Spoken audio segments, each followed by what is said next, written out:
तो विषय आहे कमरबंद. तो विषय आहे कमरबंद. आणि या विषयाचं चिंतन आणि मनन करत असताना आम्ही जे शास्त्रभाग वाचलेले आहेत ते शास्त्रभाग आहेत स्तोत्र 18 31 ते 50 आणि उत्पत्ती याचा 3रा अध्याय 1 ते 7 या वचनांवर मनन करत असताना आम्ही 2 वचनं पुन्हा एकदा वाचणार आहोत. स्तोत्र 18 यामधलं 31वं वचन आपण पुन्हा एकदा वाचूया. स्तोत्र क्रमांक 18 याचं 31 आणि 39 ही 2 वचनं आपण पुन्हा एकदा वाचूया. परमेश्वराला देव कोण आहे? आमच्या देवाशिवाय दुर्ग कोण आहे? 32 आणि तो मला सामर्थ्याचा कमरबंद घालतो. तो माझा मार्ग निर्भय करतो. 39 लढाई करता तू मला सामर्थ्याचा कमरबंद बांधिला. माझ्या मुक्तेल्यांना तू माझ्या खाली चित केले आहे. 2 वचनं आम्ही स्तोत्र 18 मधली वाचलेली आहेत. 32 मध्ये दावीद राजा म्हणतो तोच देव मला सामर्थ्याचा कमरबंद बांधितो. तोच माझा मार्ग निर्णय करीतो. आणि 39 मध्ये दावीद राजा म्हणतो लढाई करिता तू मला सामर्थ्याचा कमरबंद बांधिला. माझ्यावर उठलेल्यांना तू माझ्या खाली चित केले. जर आम्ही या स्तोत्राचं हेडिंग वाचलं तर त्यामध्ये लिहिलेलं आहे दावीदाने गायलेले मुक्तिगीत. म्हणजे एक मुक्ती तो झालेला आहे, कशातून तरी तो सुटलेला आहे आणि हे मुक्तिगीत त्याने लिहिलेलं आहे. आणि त्याच्या खाली जर आपण वाचलं तर म्हणतो की परमेश्वराचा सेवक दावीद याने त्याच्या सर्व वैऱ्याच्या हातून व शौलाच्या हातून सोडले. त्या दिवशी जी वचने गीत रूपाने परमेश्वरापुढे बोलली ती. आपल्याला माहित आहे की दावीद राजा हा रानामध्ये पळत असताना शौल त्याचा पाठलाग करत होता. आणि केवळ शौलच नाही तर वेगवेगळे शत्रूंच्या हाती तो सापडत होता. आणि या सर्व शत्रूंच्या हातून सुटका झाल्यानंतर शौलाच्या हातून सुटका झाल्यानंतर त्यांनी देवाला जे स्तुती स्तोत्र गायलेलं आहे, जे मुक्ती गीत गायलेलं आहे ते हे स्तोत्र आहे. आणि या स्तोत्रामध्ये 2 ठिकाणी तो कमरबंद या शब्दाचा उच्चार करतो. एका ठिकाणी तो म्हणतो की तू मला सामर्थ्याचा कमरबंद बांधिला आणि एका ठिकाणी तो म्हणतो की त्या सामर्थ्याच्या कमरबंदामुळे माझे शत्रू माझ्या खाली चित झालेले.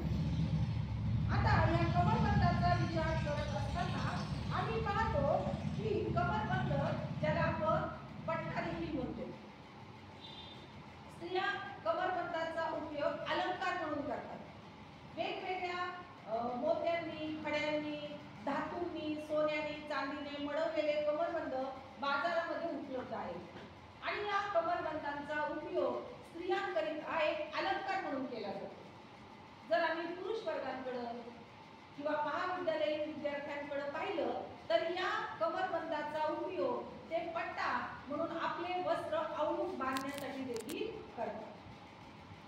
थोडक्यात हा कमरबंद म्हणजे एक शोभेची वस्तू, एक अलंकार किंवा एक आपल्या वस्त्राचा भाग म्हणून वापरला जातो. पण या कमरबंदाकडे आज आपण एका आध्यात्मिक दृष्टिकोनातून पाहणार आहोत की आमच्या पवित्र शास्त्रामध्ये या अलंकाराला, या वस्तूला काय महत्त्व आहे. आणि हे पाहत असताना आपण जर पाहिलं तर इफिसकराच्या 6व्या अध्यायामध्ये संत पौलाने सैतानाविरुद्ध लढण्यासाठी एक शस्त्र सामग्री दिलेली आहे.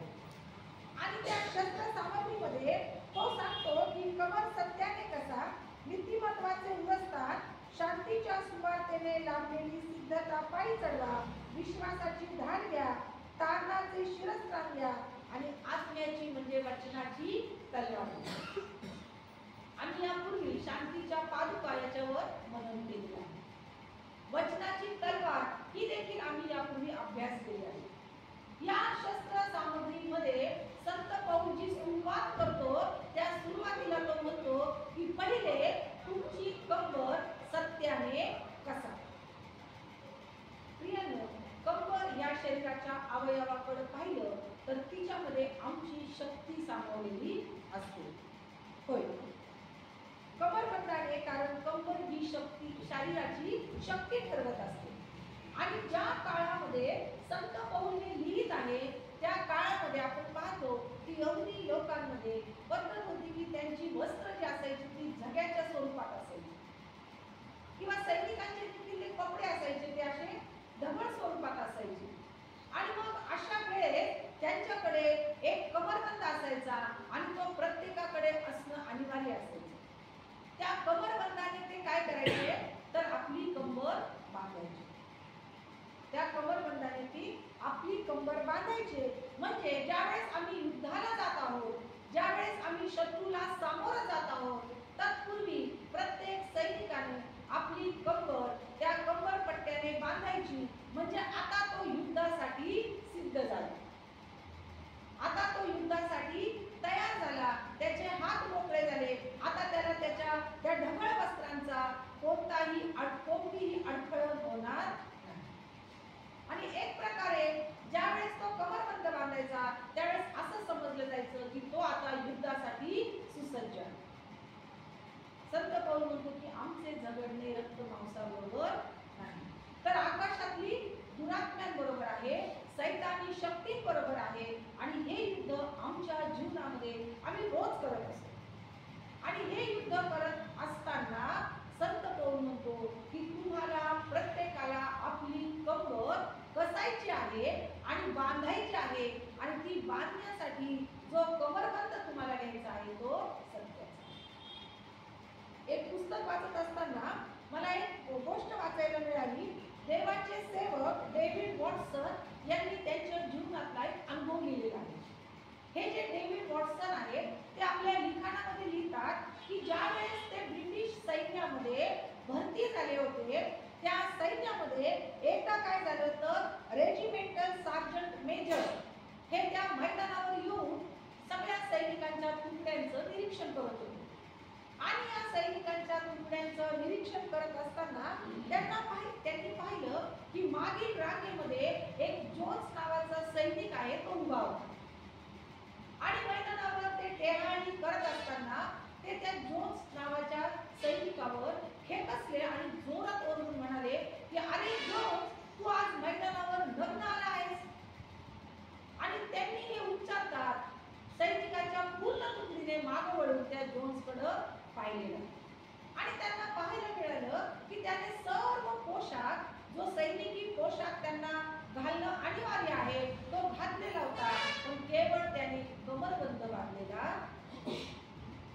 म्हणजे त्या ब्रिटिश सैन्यामध्ये त्या कमरबंदाला इतकं महत्व होतं की जर तो बांधला नाही तर तुम्ही नग्न आहात, तुम्ही लढाईसाठी तयार नाही. इतकं त्या कमरबंदाचं त्या ब्रिटिश सैन्यामध्ये महत्व होतं. कारण तो त्या कमरबंदामुळे सैनिक पूर्ण तयार झाला, अलर्ट झाला, सिद्ध झाला असं म्हणतो. पूर्ण तयारीची ती एक निशाणी.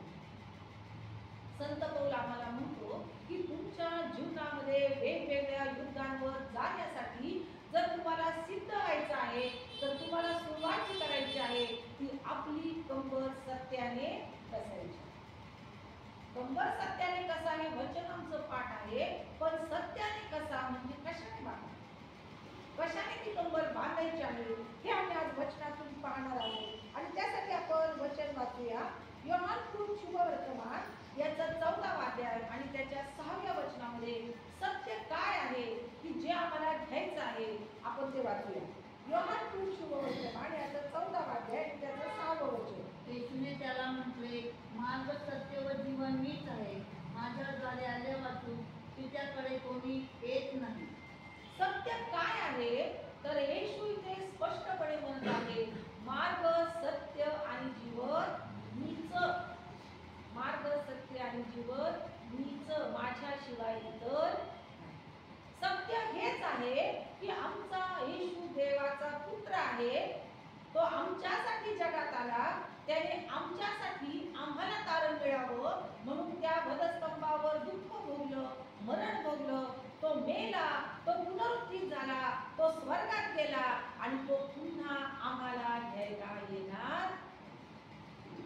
हे त्रिवार सत्य आहे. या सत्यामध्ये कोणताही बदल नाही. हे सत्य आम्ही खरी स्वीकारलंच पाहिजे. हा विश्वास आमच्या अंतःकरणामध्ये पेरला गेलेला आहे. त्यावर आम्ही अढळ राहिलं पाहिजे की येशू जो माझा देव आहे तो जिवंत आहे आणि तो मला घ्यायला येणार आहे.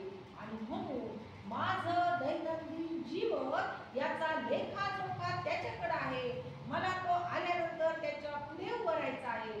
आणि म्हणून मला माझ्या जीवन पद्धतीकडे लक्ष द्यायचं.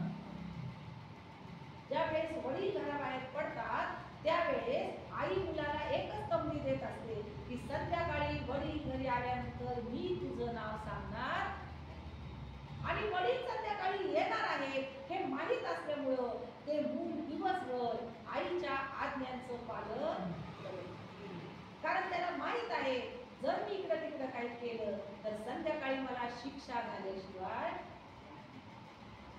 आम्हाला देखील हे सत्य माहित पाहिजे की येशू हाच माझा तारणारा आहे. तो जिवंत आहे. त्यांनी माझ्यासाठी त्या वधस्तंभावर मरण भोगलेला आहे. तो त्या स्वर्गामध्ये विराजमान आहे आणि तो मला घ्यायला परत येणार आहे. आणि म्हणून माझं जीवन हे सत्य असलं, माझ्या मुखातून जे निघतं ते सत्यच असलं पाहिजे. माझ्या आयुष्यामध्ये कुठं देखील खोटेपणा नसावा. कारण माझा येशू सत्य, माझा येशू खरा आहे. आणि म्हणूनच मी सत्य तेच बोलेन, सत्य तेच वागेल आणि सत्य तीच कृती माझ्याकडून होईल. अनेक वेळा आपण पाहतो की ज्यावेळेस आम्ही सत्य बोलायला जातो त्यावेळेस आमचं नुकसान आणि ज्यावेळेस आम्ही खोटं बोलतो त्यावेळेस आमचा फायदा. आणि म्हणून मराठीमध्ये पण आहे खऱ्याचं खोटं आणि लबाडाचं तोड. जो खऱ्याचं खोटं करतो त्याचा फायदा होत जातो. पण प्रियांनो, जगाच्या शिकवणीपेक्षा आमच्या पवित्र शास्त्राची शिकवण ही वेगळी आहे. आणि म्हणून तो म्हणतो की तुम्हाला येशू ख्रिस्त सत्य आहे, तो जिवंत आहे. जर हे तुम्ही स्वीकारलेलं आहे तर तुमचं जीवन देखील सत्य असावं. त्या सत्याने तुम्हाला तुमचा कमरबंद असायचा. दुसरा सत्य काय आहे आपण वाचूया. योहान शुभवर्तमान याचा 17वा अध्याय आणि त्याचं 17वं वचन. योहान शुभवर्तमान याचा 17वा अध्याय आणि त्याचं 17वं वचन. तू त्यांना सत्यात समर्पित कर, तुझे वचन हेच सत्य आहे. तू त्यांना, इथं येशू ख्रिस्त परमेश्वराजवळ शिष्यांसाठी म्हणजे आपल्यासाठी प्रार्थना करत आहे. आणि त्या प्रार्थनेमध्ये तो देवाजवळ एक विनंती करत आहे. ती विनंती ही आहे की तू त्यांना सत्यामध्ये समर्पित कर, कारण तुझं वचन हे सत्य आहे. आम्ही किती भाग्यवान लोक आहोत की आमच्याकडं देवाचं सत्य वचन. आम्ही किती भाग्यवान आहोत की आम्ही कोणत्याही चुकीच्या मार्गावर नाही आहोत, तर जे सत्य, जे जिवंत, जे खरं ते वचन आमच्याकडं. आमच्या पवित्र शास्त्रातील अथपासून इथपर्यंत आम्ही वाचलेलं प्रत्येक वचन हे सत्य आहे, कारण ते देवाकडून आलेला देवाचा शब्द आहे. आणि म्हणून इथं येशू ख्रिस्त म्हणत आहे की तुझं वचन हे सत्य आहे. मग या वचनाचं मनन करणं हे सत्य जाणून घेणं आमचं काम आहे. कारण जर हे सत्य आमच्याकडे नसेल तर सैतान आमच्या जीवनामध्ये गोंधळ निर्माण. आम्हाला उत्पत्तीमध्ये वाचलं आम्ही की हवा जिच्याकडं देवाची आज्ञा होती पण सैतानाने येऊन तिच्या त्या जीवनामध्ये गोंधळ केलेला आहे. आणि जे देवाचं वचन होतं ते तोडून मोडून त्याने तिच्या पुढं ठेवलेलं आहे. देवानं तिला सांगितलेलं होतं की कोणत्याही झाडाचं फळ खा, केवळ मधल्या झाडाचं फळ खाऊ. सैतानाने येऊन त्या वचनाची मोडतोड केली, ते वचन फिरवलं आणि ते वचन त्याने वेगळ्या पद्धतीनं हवेला विचारलं. आणि तो हवेला काय विचारत आहे, तुम्ही बागेतल्या कोणत्याही झाडाचे फळ खाऊ नये असे देवाने तुम्हाला सांगितले, हे खरं काय? त्या वचनाची तो काय करत आहे, भेसळ करत आहे.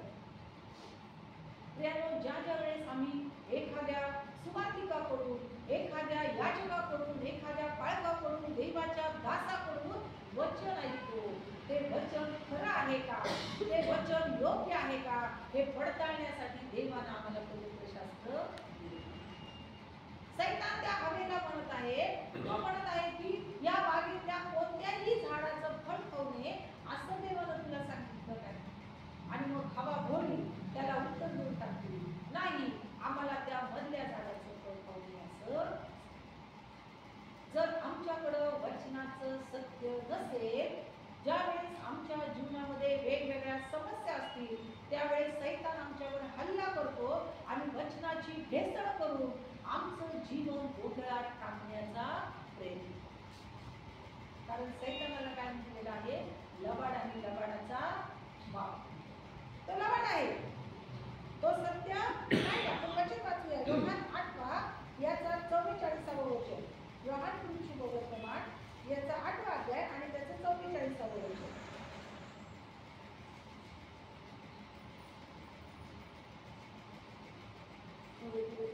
आठवा अध्याय आणि 44 वचन आहे का? येशू ते यहुदी लोकांना म्हणाला, जर देव खरोखरच तुमचा पिता असताना जर तुम्ही माझ्यावर प्रीती केली असती, मी तिच्यातून आलो आणि आता मी एकटी आहे. मी माझ्या स्वतःच्या अधिकारात आलो नाही, देवानेच मला पाठवले. नाही, आठवा अध्याय तुम्ही आणि आपला 44. बाप सैतान यापासून झाला आहात आणि तुमच्या बापाच्या वासनांप्रमाणे करावयास इच्छिता. तो प्रारंभापासून मनुष्य घातक होता आणि तो सत्यात टिकला नाही, कारण त्याच्यामध्ये सत्य नाही.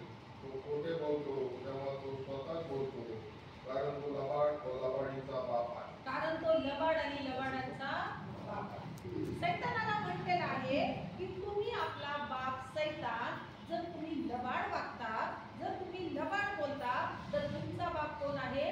लबाड. आणि तो लबाड सैतान बाप जो आहे त्याच्या वासनांप्रमाणे करावयास इच्छिता, कारण तो सुरुवातीपासून मनुष्य घातक, तो सत्यात टिकला नाही, कारण त्याच्यामध्ये सत्य, ज्याच्यामध्ये सत्य नाही त्याला स्पष्टपणे म्हटलेलं आहे की तो सैतानाची संतती आहे.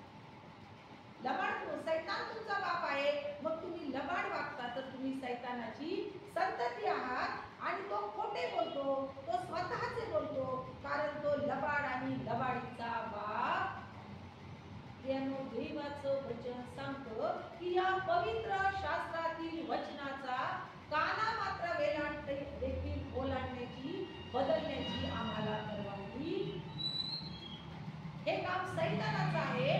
तो काय करतो तर स्वतःच्या मनचं बोलतो, तो वचनातलं बोलत, तो स्वतःच्या मनाने बोलतो, कारण तो लबाड आहे आणि लबाडाचा बाप. आणि म्हणून आमच्या जीवनामध्ये सत्य असणं फार गरजेचं आहे.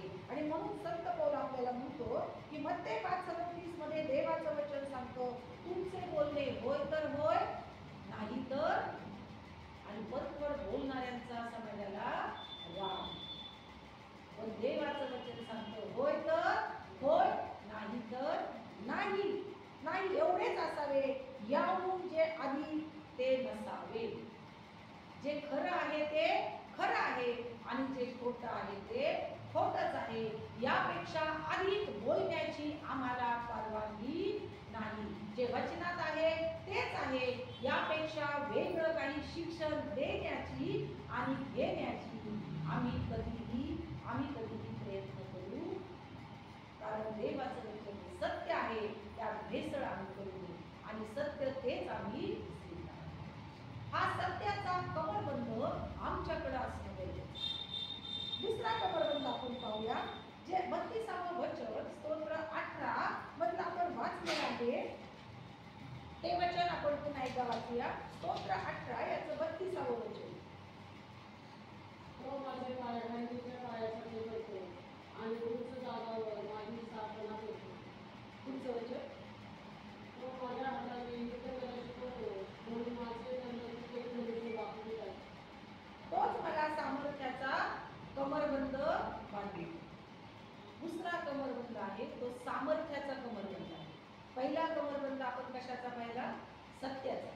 आणि दुसरा कमरबंद आहे तो सामर्थ्याचा कमरबंद आहे. पहिल्या सामर्थ्य फार गरजेचं आहे. सामर्थ्य असल्याशिवाय आम्ही काहीही करू शकत नाही. ज्यावेळेस आम्ही देवाचं कार्य हाती घेतो त्यावेळेस आम्हाला एका वेगळ्या सामर्थ्याची गरज असते. आणि म्हणून आपण पाहतो की लूक शुभवर्तमान याच्या 4थ्या अध्यायातील 14व्या वचनामध्ये येशू आत्म्याच्या सामर्थ्याने गालिलात आला आणि त्याची कीर्ती चौकड पसरली. या वचनावरून आपल्याला पाहायला मिळतं की येशूच्या ठाई एक वेगळं सामर्थ्य होतं. जर या वचनाची पार्श्वभूमी आम्ही पाहिली तर लूक मध्ये आपल्याला पाहायला मिळतं की सैतानानं काय केलेली आहे, येशूची परीक्षा घेतली आहे. या परीक्षेमध्ये येशूनं सैतानाला हरवलेला आहे आणि आता तो गालिलामध्ये आलेला आहे. आणि वचन सांगतं की येशू आत्म्याच्या सामर्थ्याने गालिलात आला. त्याच्यामध्ये पवित्र आत्म्याचं काय होतं, सामर्थ्य होतं. त्याच्याकडे तो कमरबंद होता आणि त्या सामर्थ्याच्या कमरबंदाचा परिणाम असा झाला की शेवटपर्यंत येशूनं पित्याचं आज्ञा पाळली. या जगात त्यानं अद्भुत कार्य केलेलं आहे आणि सैतानाबरोबर त्या वधस्तंभावर जी लढाई झालेली आहे त्या लढाईमध्ये येशू ख्रिस्त जिंकलेला आहे आणि त्याने मृत्यूला हरवले. आपण गाणं घातलं, विजयी हुआ विजयी हुआ, शैतान हारा हुआ, येशू जिंकला.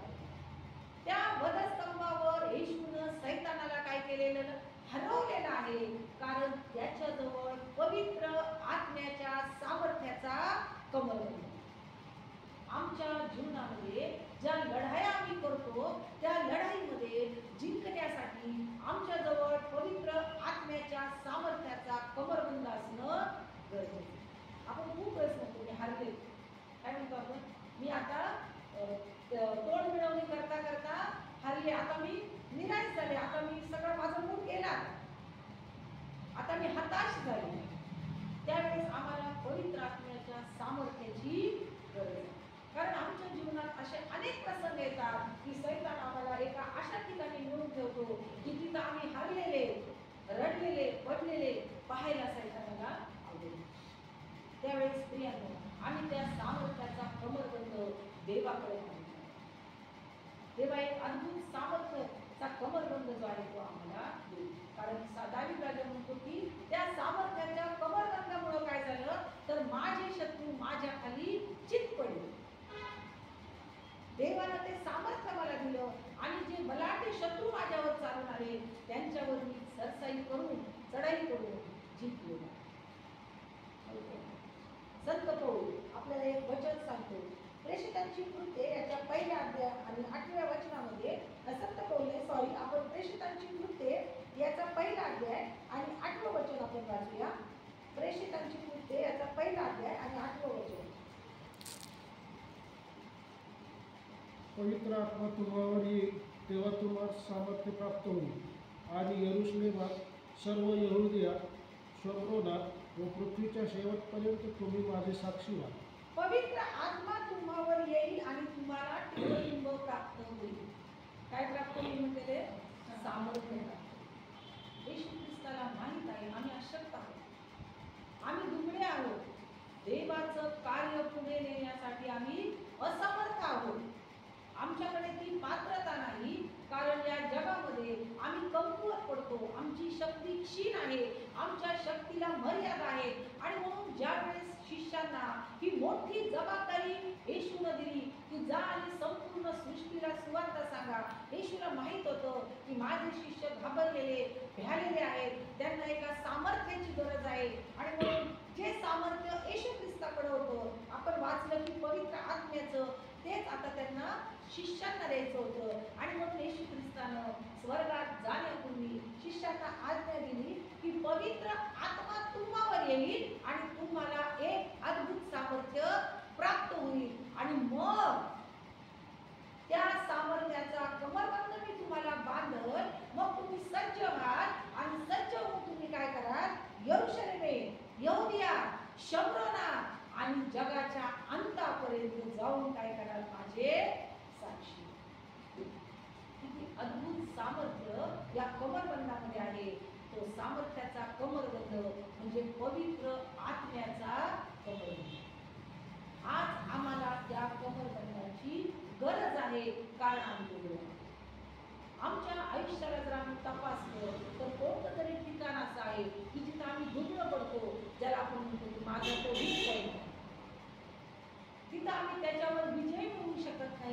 कारण सैतान तिथं आम्हाला गुंडाळून ठेवतो. देवाचं वचन सांगतो की सामर्थ्याचा, पवित्र आत्म्याचा कमरबंद मी तुम्हाला देईन आणि तुमच्या शत्रूवर तुम्ही सरसाईल. तिसरा एक कमरबंद आपण पाहूया थोडक्यामध्ये. 1 पेत्र याचा 5वा अध्याय आणि 5वे वचन. 1 पेत्र याचा 5वा अध्याय आणि 5वे वचन. तसेच तरुणांनो, वडिलांच्या अधीन राहा. तुम्ही सर्वजण एकमेकाची सेवा करण्यासाठी नम्रता रूपी कमरबंद बांधा. कारण देव गर्विष्ठांना विरोध करीतो आणि लीनांवर कृपा करीतो. अजून एक कमरबंदांचा उल्लेख इथं पेत्र करत आहे की तुम्ही नम्रता रूपी कमरबंद, सत्याचा कमरबंद, सामर्थ्याचा कमरबंद, आणि इथं पेत्र म्हणत आहे की तुम्ही नम्रता रूपी कमरबंद बांधा. जो नम्रता रूपी कमरबंद शिकवण्यासाठी येशूनं स्वतः आपल्या शिष्यांचे पाय धुतले. प्रियतो, केवळ आम्हाला आमच्या देवाचीच सेवा नाही तर आम्हाला आमच्या एकमेकांची देखील सेवा करायची आहे. देवाची इच्छा आहे की आम्ही आमच्या बंधू भगिनींची सेवा करावी. पण ती सेवा करत असताना तो म्हणतो की तरुणांनो, वडिलांच्या अधीन राहा आणि एकमेकांची सेवा करा. आणि ती सेवा करत असताना तुमच्यामध्ये लीनता, नम्रता याचा कमरबंद तुम्ही बांधा. कारण जोपर्यंत तुम्ही पुढच्या समोर लीन होत नाही, नम्र होत नाही, तुमची सेवा फलभूत होत नाही. आणि लीनतेच्या विरुद्ध गर्व आहे. आणि देवाचं वचन सांगतं की तो लीनांवर कृपा करतो आणि गर्विष्ठांना विरोध करतो. आपण झकातदार आणि परुषी आणि झकातदार यांचं उदाहरण पाहतो नाही का. परुषी म्हटला मी उपवास करतो. त्याच्याकडे एक धार्मिक गर्व होता. त्याच्या धार्मिकतेवर त्याला गर्व होता की मी उपवास करतो, मी दानधर्म करतो, मी प्रार्थना करतो, मी झगा घालतो, मी रस्त्यावर उभा राहून प्रार्थना करतो.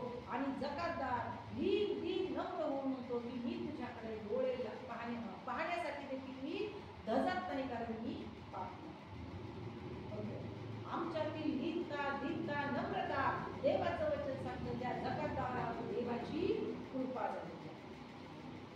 आमच्यावर देवाची कृपा व्हावी म्हणून तो म्हणतो की लीनांवर मी कृपा करतो. आम्हाला लीन व्हायचं आहे आणि या लीनतेचा कमरबंद बांधून आमच्या बंधुवर्गाची आम्हाला सेवा करायची आहे. कित्येक वेळा आम्हाला प्रश्न पडतो, मीच का कमीपणा घ्यायचा? मी लहान आहे का? मी त्यापेक्षा मोठा आहे, मीच का कमीपणा घ्यायचा? त्याचं उत्तर येशू ख्रिस्त आम्हाला देतो, तूच का? कारण तू ख्रिस्ती आहेस, तू निवडलेला आहेस आणि माझी तुला ही आज्ञा आहे की एकमेकांचं सहन कर आणि ते सहन करण्यासाठी तुला नम्रता रूपी कमरबंद बांधायचा. जो कमरबंद बांधल्यावर तुझी सेवा करशील ती मान्य होईल आणि येशू ख्रिस्त त्याचं प्रतिफळ दिल्याशिवाय राहणार नाही. होय, आज आम्हाला या कमरबंदाची गरज आहे. ज्यावेळेस आपण त्या सामर्थ्याचा कमरबंद बांधतो, संत पौल ज्यावेळेस तिल्मयकराच्या पत्राला, तिल्मयीतील मंडळीला पत्र लिहितो, त्यावेळेस त्या पत्रामध्ये म्हणतो की मला तो सामर्थ्य देतो आणि ते सामर्थ्य त्याच्याकडून येतं आणि म्हणून मी शक्तिमान आहे. ज्यावेळेस त्यानं संत पौलांनी तिल्मयीच्या मंडळीला पत्र लिहिलं, त्यावेळेस तो स्वतः कैदेत होता आणि कैदेत असून तो म्हणतो की मला काय, मी काय आहे? शक्तिमान, कारण मला त्यांनी सामर्थ्य दिलं. वेगवेगळ्या समस्यांवर त्यांनी विजय मिळवला होता. त्याच्यामध्ये एक अद्भुत सहनशक्ती होती. ती सहनशक्ती आज आमच्याकडे असण्याची गरज आहे. मग तो आजार असेल, व्याधी असेल, विकार असेल, कौटुंबिक समस्या असेल, निराशा असेल, कामावरचं ताण तणाव असेल, आमच्या जीवनामध्ये वेगवेगळे व्यभिचार, व्यसन जे पण काही असेल, त्या प्रत्येकावर विजय मिळवण्यासाठी आम्ही असमर्थ आहोत. कारण आमच्या दैनंदिन जीवनातलं हे युद्ध आहे. पण आपल्याला देवाची वचनं सांगतात या युद्धावर जाण्यापूर्वी तुला हे कमरबंद कसण्याची गरज आहे. आज आम्ही प्रार्थना करूया आणि त्या जिवंत देवाला मागूया की तो सत्याचा कमरबंद आहे तो तुम्हाला, त्या सामर्थ्याचा कमरबंद आहे तो तुम्हाला देईल. आणि त्या दीनतेचा कमरबंद आहे तो बांधण्यासाठी तुम्हाला दीन आणि नम्र असं प्रभू करो आणि आमचं वचन आमच्यासाठी आशीर्वादाचं, लाभाचं आणि आरोग्यदायी